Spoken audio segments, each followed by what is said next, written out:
What drives me crazy is that most homeowners have so much unused home equity. For example, let's say that you have $100,000 of home equity or $200,000 of home equity, and it's literally just sitting there.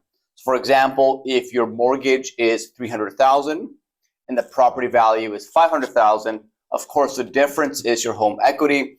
In this video, we're going to talk about how to actually access that home equity, whether it be to buy another investment property, it could be to invest in the stock market, or simply to pay off high interest debt. Whatever your use case is, let's get into the strategy, and let's also talk about when the strategy of accessing home equity could backfire. So you really do have to be careful. Okay, let's jump in. A bit more perspective on home equity. Okay, first and foremost, with home equity, it's basically like money sitting in a bank account, but making 0% interest. It's literally just sitting there.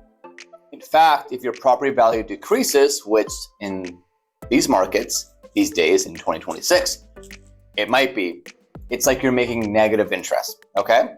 Obviously, when values go up, it's like you're making positive increase in your, of course, interest. So equity grows through appreciation. It goes down with depreciation.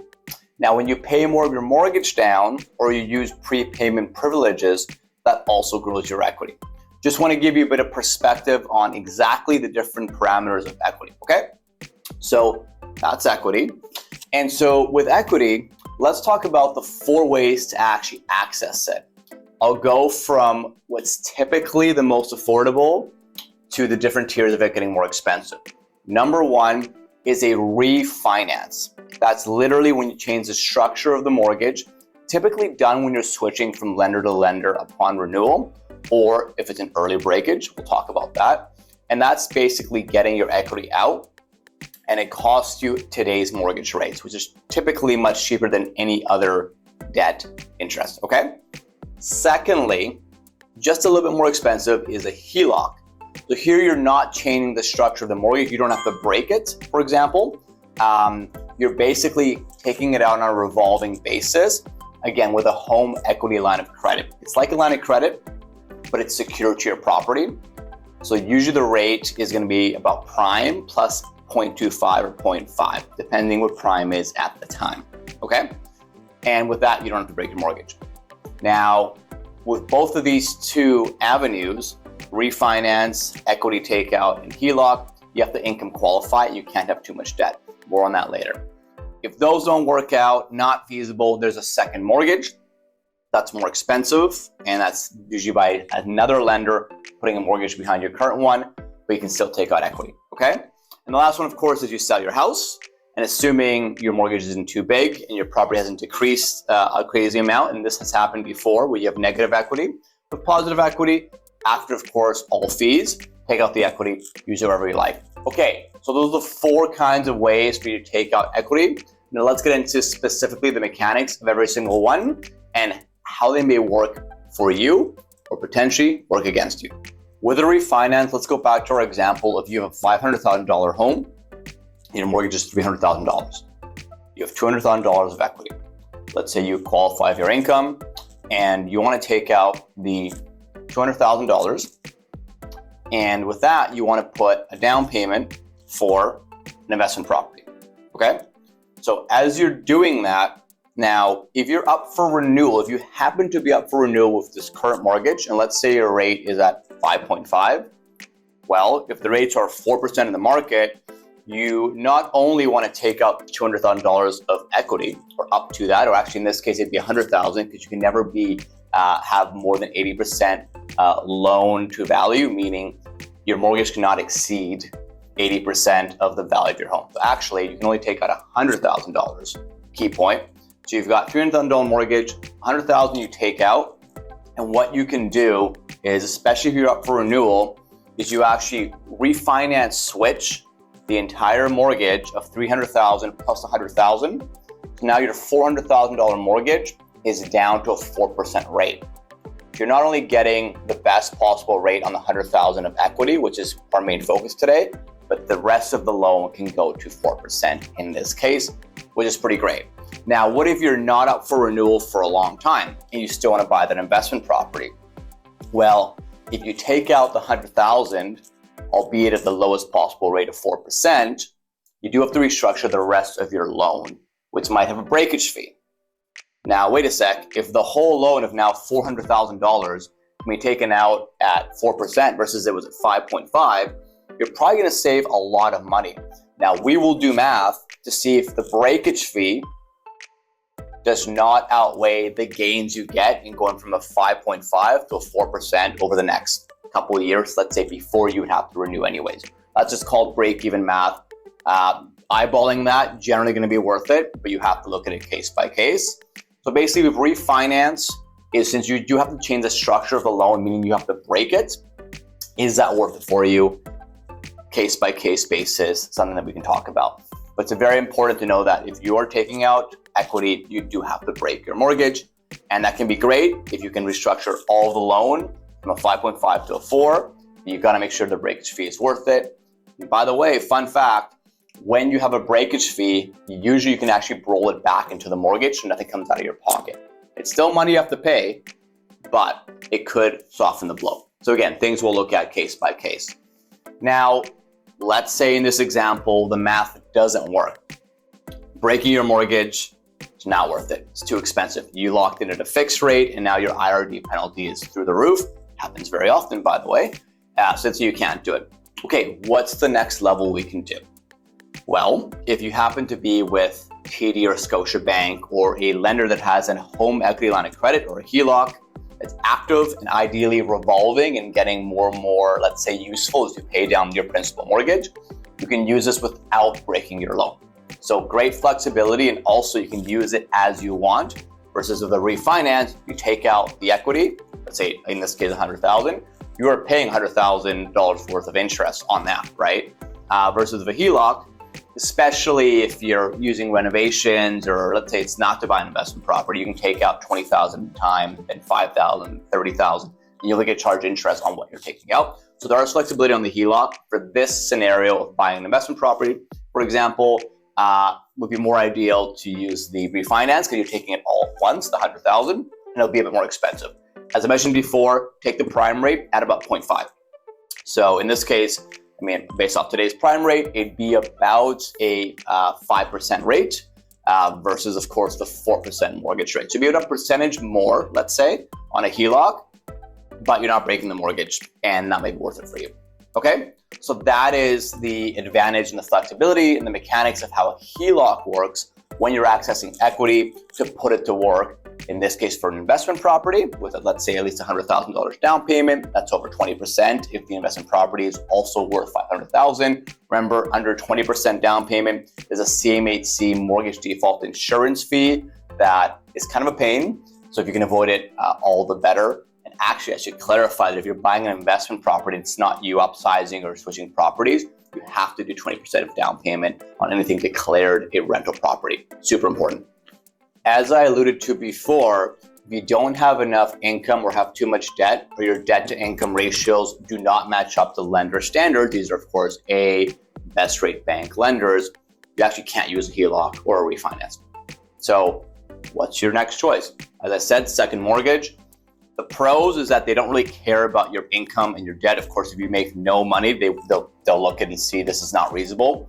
But if you make some money and like they can make sense of you being able to at least pay the mortgage every month, then they're more focused on you having enough home equity. So they'll give you a loan potentially at double-digit interest. Generally speaking, second mortgages are anywhere from 8% to 15%, depending where the market is at, where the bond yields are at.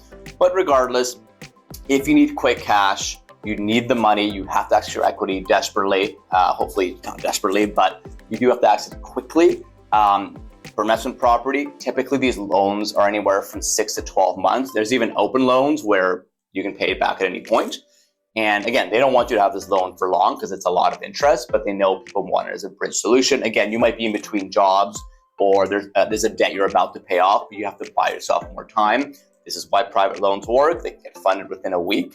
So it's quick cash, it's more flexible, but you pay more. And of course, there are also upfront fees with lender fees. So that is how you do a second mortgage at a high level, access that equity, especially if you cannot qualify for the other cheaper loan, okay? Now, key point here, no matter what strategy you use, anywhere from refinance switch all the way to a second mortgage, you should probably make sure, especially if you're buying an investment property, that your cash flow makes sense. Quick rule of thumb that I like to look at is if you look at your monthly mortgage and of course your property expenses, potentially your condo fees, property tax, if that is $500 or more expensive than what you're getting for rent, unless you're in a market with amazing appreciation, which these days is harder and harder to come by, it's probably not worth it.